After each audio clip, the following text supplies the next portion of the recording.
Newhouse. How's everybody doing out here? You guys all right?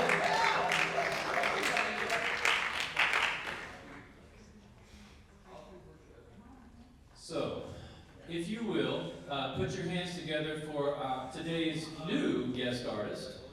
Okay, put your hands together for our new guest artist, drummer and musician and storyteller extraordinaire, friend of the Texas Jazz and Blues Camp. Storm of applause for Tom Brechtlein.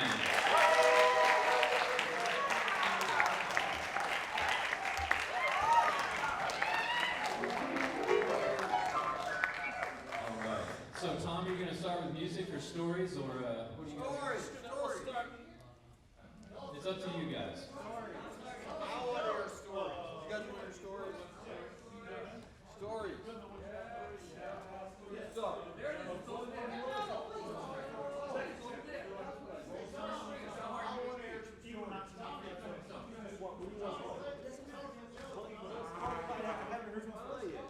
let me grab my phone real quick. Equinox first. Equinox is first. We're going to play something for you. What's that? Another what? One liner? My wife was on her son. I was a water son. Together we made mud.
It's really great to be here. Anyway,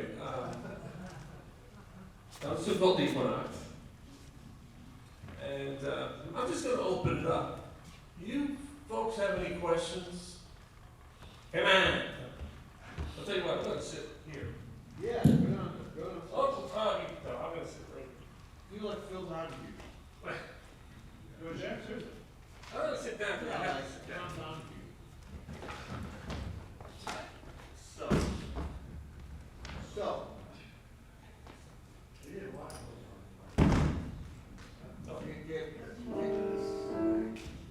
Did I say something? Sure. Give me the mic, Maestro.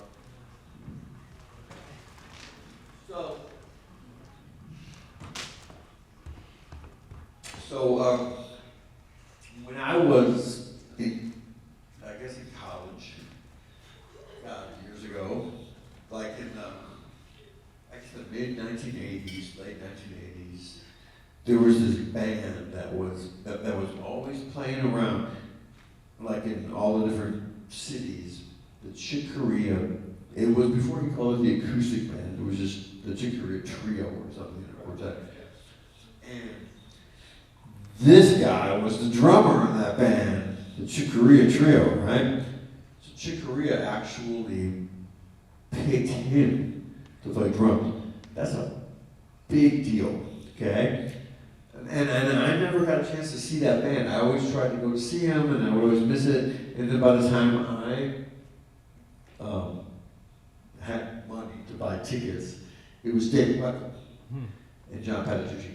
But I had heard recordings of these guys, so I will tell you that, I have played with a lot of great musicians in my time. And I played with a lot of great drummers. Bush Miles, Peter Erskine, Keith Carlock, like some really great drummers.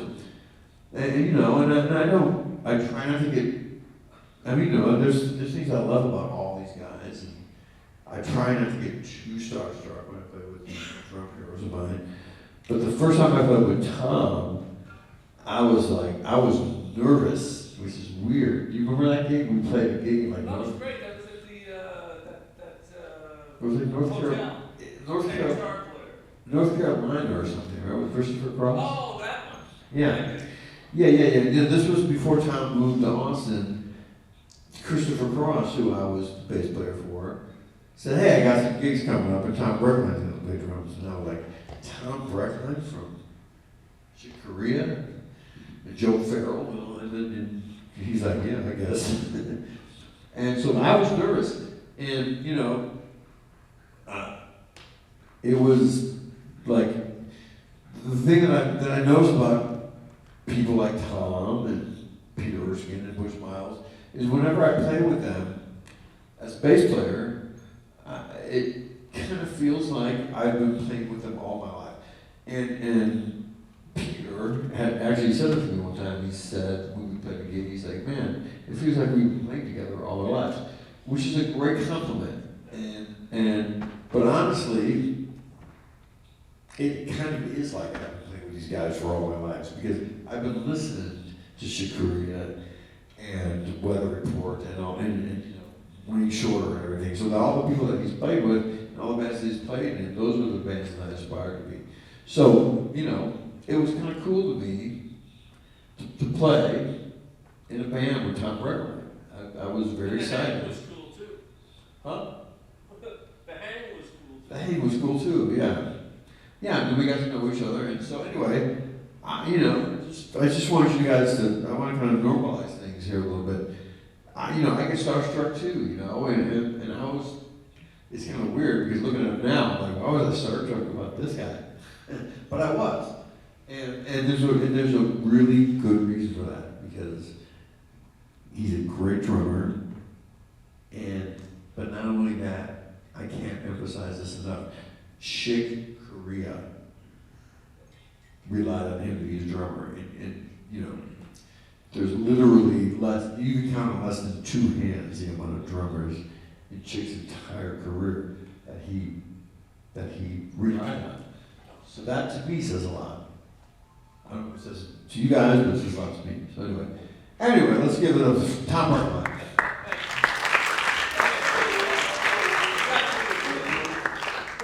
That'd be great. Oh, and also, of all great artists that he played for, I will tell you that I know for a fact that the one artist that he's the most proud of, he's played with Chick, he's played with Shorter, he's played with,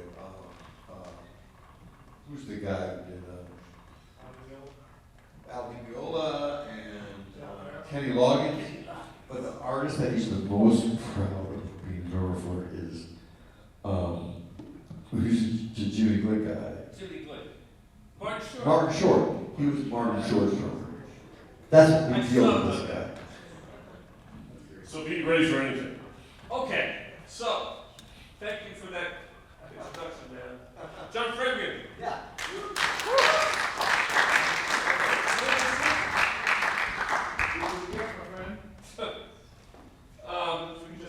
So, I'm just going to open it up with any questions. I got a lot of questions. Yeah. As a drummer, what would you tell a horn player about how to tell a story? You have to speak loud. I'm deaf as a I can't hear. As a He's drummer, deaf. Yeah. what would you tell a horn player about how to tell a story through your soloing? They already know how.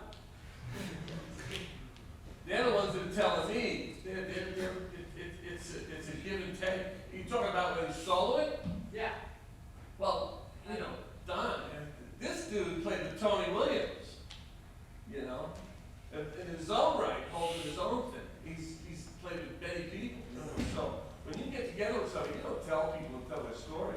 They tell a story to you, and it's a give and take. You know what I mean? It's like, here, I was walking down the street one day. Oh yeah, you walking down the street one day? Yeah, and I ran over a cat. Ah, you ran over a cat! It was like, dude, now let's watch some more. Hey, you know what happened to me today? What? You took out the garbage. Oh, you took out the garbage. Oh, wow, that's great. That's what it is. It's a communication. We were already there. I hope you heard it. Yeah. I don't know if you noticed, but we were already kind of in that zone when we were over here. Yeah. But when he's taking the solo, of course, yeah, I'll overplay under him. No, I'm kidding. But that's the kind. When you play Equinox, I think of, I think of Train, and I think of McQueen, and I think of Jimmy Garrison, and I think of Elvin. That's a concept. Yeah, exactly, especially this. Could you, thanks. Sit on it. I do it all the time. Oh, you're not doing it. I'm sorry. What's the rattling? That's, I think that's Paul. Oh, sorry, that's me. He's like automatically. I'm Stop that. I'm sorry. I apologize. You can beat the crap out of me later in the back of the school. Okay. So anyway, when he's, sorry, you can kick me, but don't kick me there. Anyway, so, when he's playing, I'm accompanying him, and then I'm listening. Russ, what happens? You got taller. It's a long story. Something else different too. Yeah, so, he's accompanying, we're all playing together, trying not to get in each other's way or whatever. But it's a four-way communication, you know what I mean? I'll add a little bit. Yeah, go ahead, please. Dan, right? Yeah, so I'll add one thing is that, for sure, especially when I'm playing with someone like Tom, or with someone back in the day, that was my early days of exploring this, the idea of rhythmic vocabulary, right? Like really, checking out the jazz history and traditions, and then checking out how cats play. Like for example, Freddie Hubbard was a very rhythmic trumpet player, for example. Yeah. And Clifford Brown was rhythmic in another way. Louis Armstrong might be one of the most rhythmic. Yeah. You know what I mean? A trumpetist. On the saxophone, one of the main rhythmic guys is Sonny Rollins, right? But also Coltrane too. Coltrane is more linear, I'd argue, compared to Sonny Rollins, who was much more rhythmic in terms of vocabulary. So that's one thing, the tradition. And the other thing is exploring, for lack of a better word, me being a geek, exploring the math of it. Like checking out how triplets lay over 4/4, and how you regroup the triplets, which I was we were kind of getting some things there. And I sent them, when we were training, I sent them a triplet regroup thing, he sent back to me. Oh yeah, you walk down the street, and I hit a squirrel, but I rarely missed the squirrel. Like I did the squirrel, he threw it back to me. Oh yeah, but yeah, that squirrel, but behind the squirrel was did you see the armadillo? And then you shot the dog. Why did you do that for? I didn't So we would, you know, so rhythm was got to like two easy domains. Yeah. One is tradition, two is, this is more rhythm from a mathematical perspective. Look on the page and check out the Teddy rhythm book or Louis Dawson rhythm book. Just check out rhythms. And- Vocabulary and the tradition. It's conceptual, I mean, conversation, I guess it could be called, I think it's too esoteric, you know, I mean, what do you play? Drums, I'm sorry to hear that. No, trumpet, Anyway, trumpet. Yeah, Trumpet. trumpet. Yeah, not drums. Oh, it's trumpet. I think it's trumpet, not drummer. Yes, I you think want it's to take a trumpet, you won't lose your hearing like me. Anyway, Could I add one thing from that, please? Just by observation, I mean, I wasn't playing that set, but specifically to your question, Liam, asking about telling a story, I think I have immediately a image of the person who's telling the story speaking. But really, another way to look at what they're saying is, you can't say anything if you don't listen first. right. So I think as a soloist, we get so busy like trying to learn chops so we can speak, when the chops that you play is really a response to what you're hearing on the bandstand. Or in your head. Or and that's exactly right. Or even, but even if it's listening to this, you're listening to yourself and the room too. So I often have a bad habit of zoning out to make sure I play as good as the guy before me. Oh, you know what I'm saying, or something like that. But really, I have to say, man, you'll be surprised what comes out of you when you listen across the floor. Man, your body and your vocabulary and your mind will start to respond to what you were listening to. So be as good of a listener as you are a speaker telling the story. I guess that's right. That's what allows us so much about, not hitting our elbows. And the other thing is, you get all this information about chords and scales, and that's the groundwork, that's stuff, but now the thing is to play with people, play in bands, so now you use it. So it's almost like you remember, but you forget all that stuff. Absolutely. And you play, and don't be afraid to, and play a lot with people. Yeah. With people, you know? Yeah. And that way, I mean, it's okay to screw up and play a wrong note when you're doing that and whatever, but the main thing is to play with people and listen to a lot of records. Yeah. You know, I mean, I think not records, files, you know? But, you know, but I mean, what we used to do is we're all that age, Except for him. Yeah, we are. except for you. We are. He's a young, he's a kid at it. No, I'm kidding. But, you know, we used to go over to each other's house and check this out. No, really, you know, Oh, I you know. check that out and you go like, holy crap, you know, it's like, well, then you go out and buy, spend your hard-earned money, whatever you had of it, you know, and you buy that and you listen, you know. You wouldn't even transcribe, you just kind of listen and try and copy it, you know.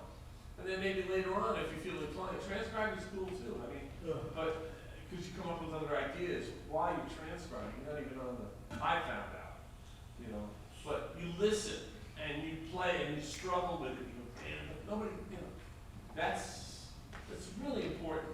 Listen to the records to see how the whole thing fits together, and how different bands play together, you know. Yep. And then hopefully, if you take it further, a step further, and wanna, you know, play, and play in clubs and stuff, I forgot what I was gonna finish. But anyway, it was just sort of like, to be ready, you know, you get more seasoned, and especially when you play in front of people, that's the next gradient after all that. But, you know, I mean, but listening is so important. It's just, you know, check out records. Don't check out just one track. Maybe check out the whole album, Yeah. you know, or download, you know. And, well, now, vinyl's coming back, so, but it's really expensive, unfortunately for you guys, you know. Does that answer your question? Yeah, and when you say listen, you mean like sit down at a desk and listen, not like while you're cooking dinner. I'm while sorry, a you're- little louder, please. When you say sit down and listen, do you mean like just sit down and listen, or like in the car? Do you mean intentionally sit? In at the a desk car, and in the toilet, in your bedroom, in you know, when your mom's going, it's time to eat. Wait a minute. You know, I mean, it's listening. What do you do when you listen? How do you do it? Usually I'm driving my car. Okay. Well, the thing, do you have record player? Yes, I do. Do you have vinyl? Yes. What? try vinyl, because you have to sit down and you really have to listen. Okay. You're not multitasking. You really have to listen. And, you know, you may read the line notes. I'll be with you in a minute. I'll be with you in a minute. Fries are almost ready. You know? But, you know what I mean? Yes. That's really important. I remember I forgot about that, and then I got a turntable years ago, and I said, oh, I remember this. You know, you sit down, you really listen, you get the whole deal. You know? Plus it's analog, you know? So, you should do that. If you have your favorite records, or if you can buy them and listen to them that way. I used to get two, when I was making some dough, I used to get 2 copies. One for listening and trying to cop the stuff off the record, because you know, you scratch it up and you go. And the other one just for listening, you know? Interesting. So there you go. Got it? Yes, thank you. Cool. Good question. He who's next, right? Who? You. Yeah. What album? Here you go, let's give you a mic. Yeah, like that. Yeah, there you go. Right here, this youngster. Go ahead. Last question. What album did you recommend to listen to? Oh Lord, there's so many of them. What do you play? Well, Trumpet. Well, I started with listening to the Beatles and the Four Tops and Temptations, and then let's see who else. Aretha Franklin and so Dave Clark. This is when I was 6 years old. Mark You know? Short. This is when I was 6 years old.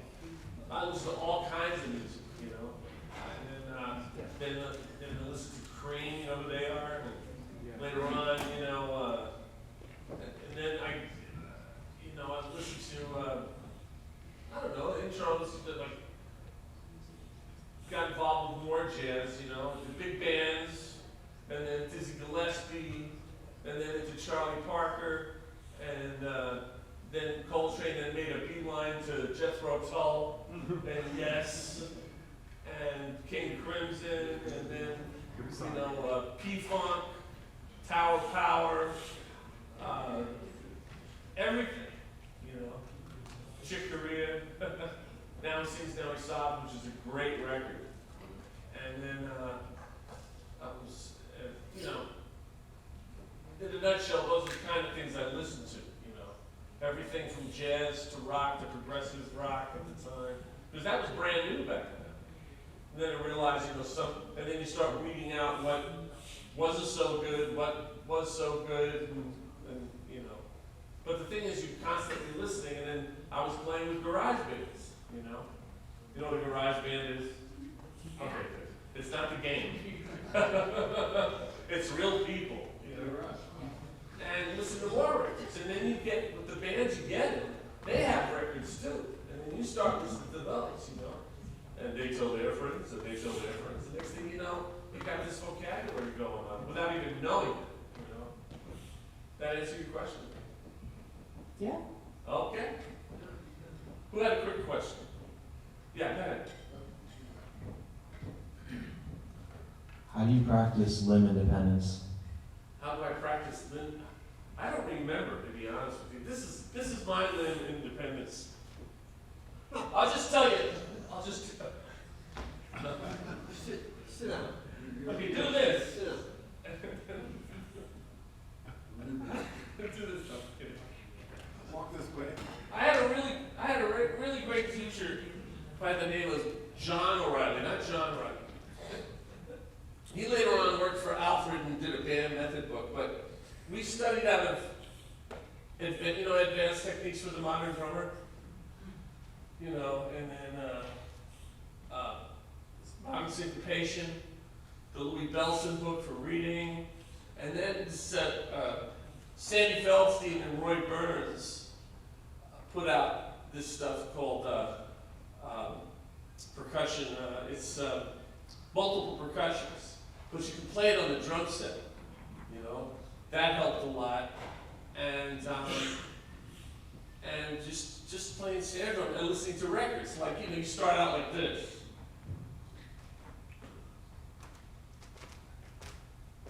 You know, the old heel tone thing, you know, with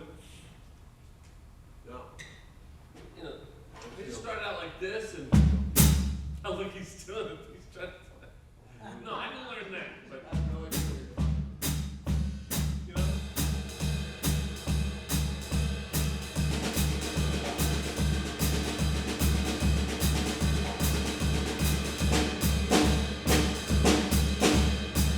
know, and then you graduate to this stuff, you know?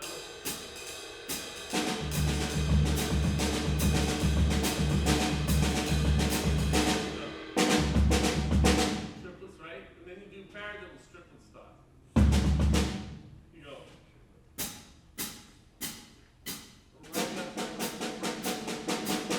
Okay, you get the concept? You get the concept? Yeah. Great. And then you put it here.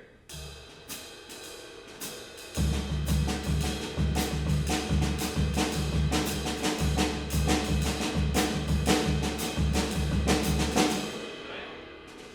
I mean, that was the basic of the whole thing, you know? So you go, you amaze your friends, you go.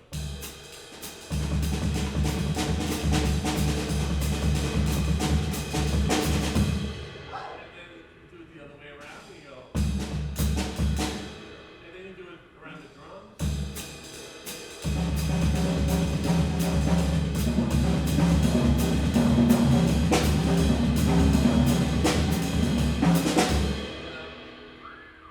And you get a flow, and then the next step is to get a flow. But that was basically, and then that's basically what I did in Independence, you know, or, you know, the advanced techniques, you learn vamps like this, you know.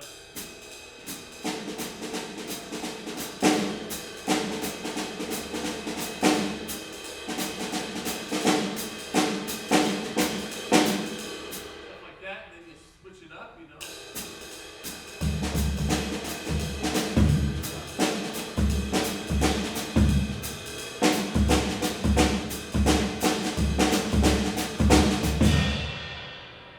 And then you get on your own, then you're on your own and you don't practice your lesson and you say, oh, if I can do it this way, I can do it this way. Of course I can't do that, but it's worth a shot, you know? And then you start doing.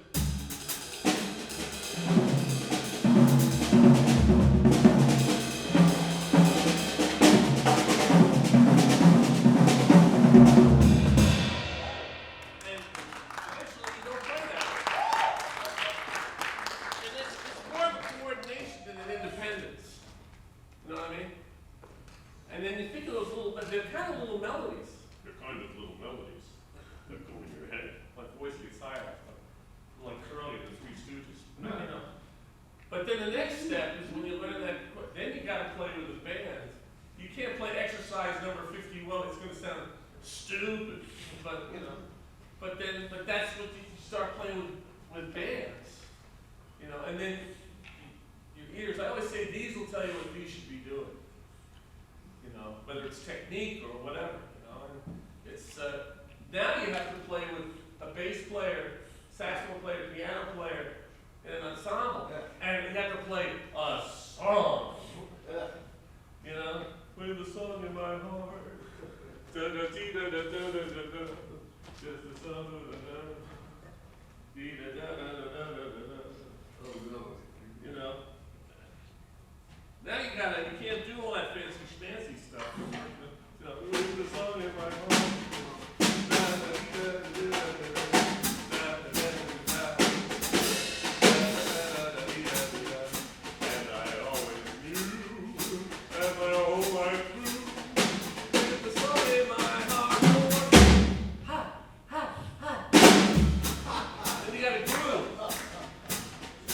Anybody's way. And it's got a flow.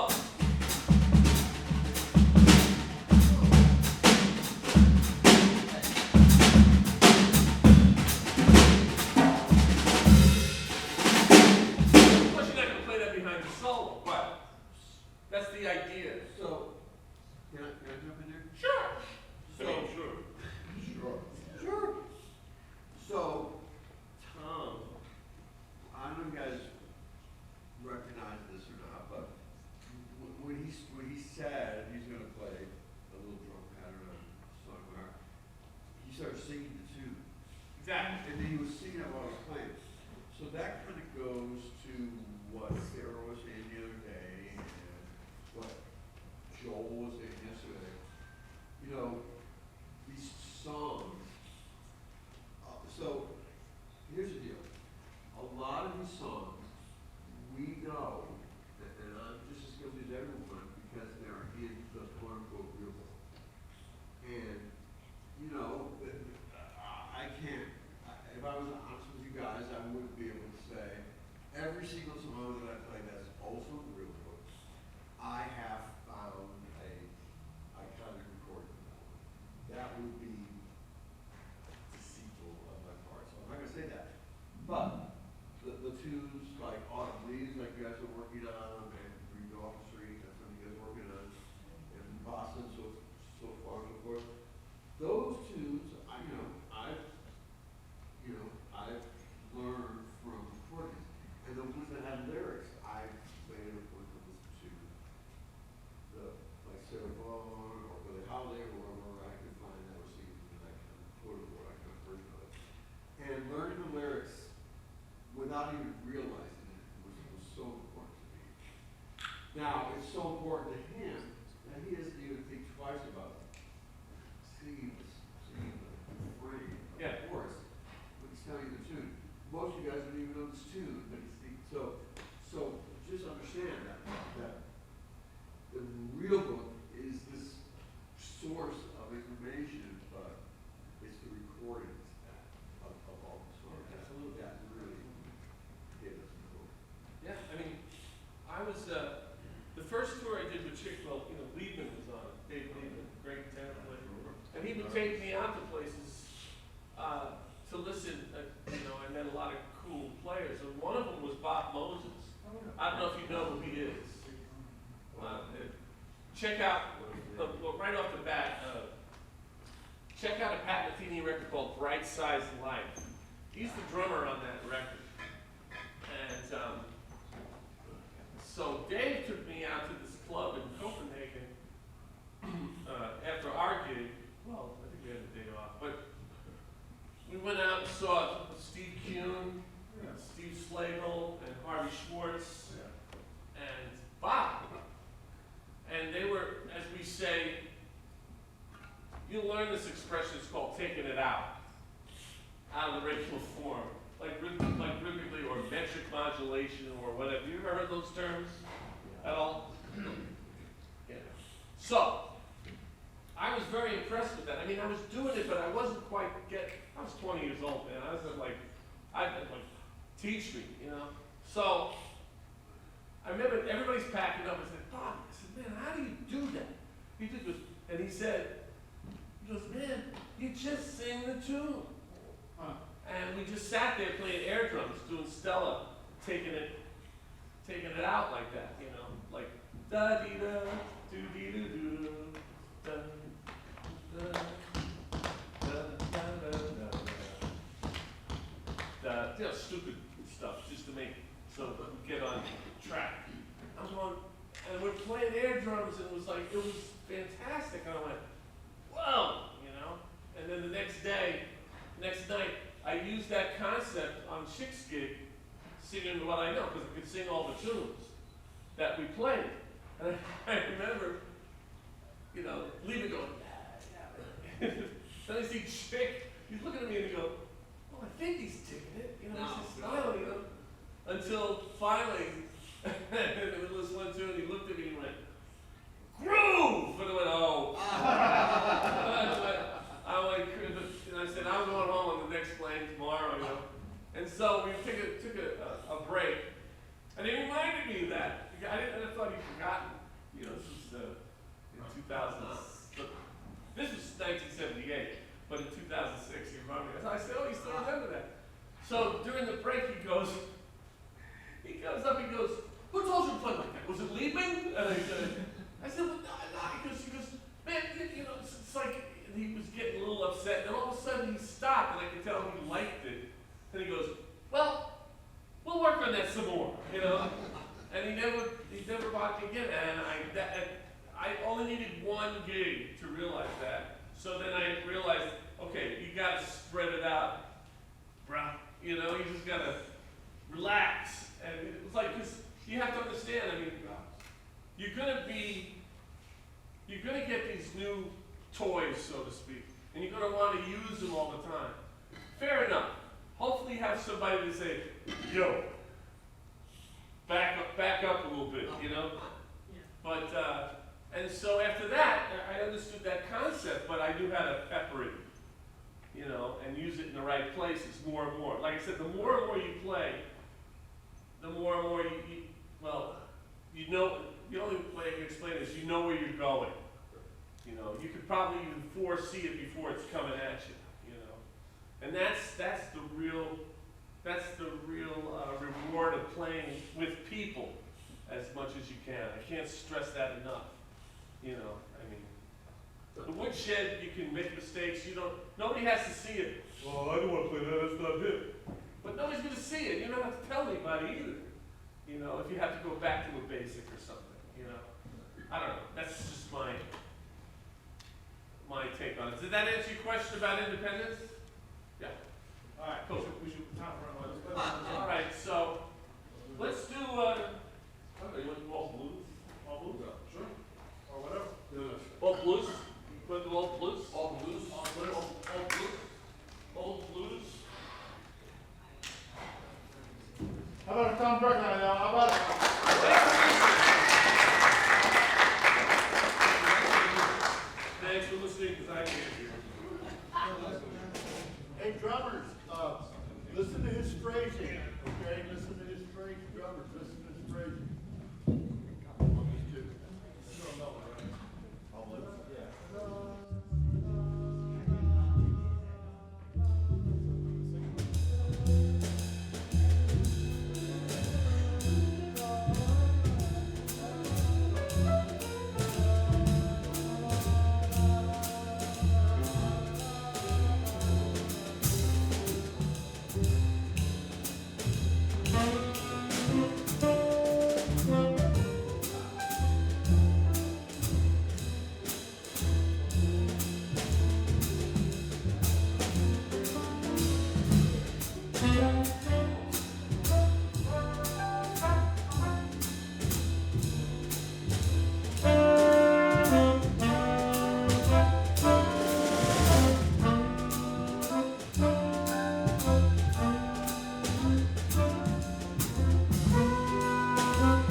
How about that? Paul Beamer, trumpet.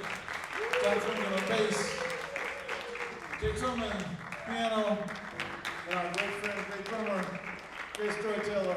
How about it for Tom Brechtlein on drums? Tom Brechtlein. All right, I'm very much. Okay, so we are going to, and by the way, that tempo, boy, that's a mature tempo. He picked it, which is great. Absolutely. It's like, Gives you a little, no, it's a, I love the challenge, and I love the fact that we found each other exploring with all that space there. So Yeah. that's really cool. yeah. Well, sometimes like that.